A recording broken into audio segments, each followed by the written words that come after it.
যারা 18, 19, 20, 22 বছর বয়সের, এটা অনেকেই ভাবে। আমার একটি মেয়েকে খুব ভালো লাগে, তা আমি যদি সারাদিন তার কথা ভাবি, সে কি সত্যি আমার হয়ে যেতে পারে? এরকম বহু ঘটনা আমার কাছে বহুবার এসছে যে আমার সাথে এরকম আমার পাড়ার একটি মেয়েকে আমার এত ভালো লাগে, তার জন্য আমি সব কিছু করতে রাজি আছি, আমি কি করলে তাকে পাবো। আমি একটা কথা বলতে পারি যেটা আমার অভিজ্ঞতা এবং আমার পড়াশোনা থেকে, যেটা খুব ইম্পর্টেন্ট।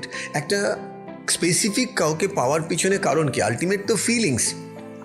এবার কোনো কিছু থেকে যদি আমি সেই ফিলিংসটা পাই, কোনটা বেশি ইম্পর্টেন্ট, ওই ফিলিংসটা না এক্স্যাক্টলি ওইটাই দরকার? যেরকম আমি তো হকি খেলে ভেবেছিলাম ইন্ডিয়ার জার্সি পরবো।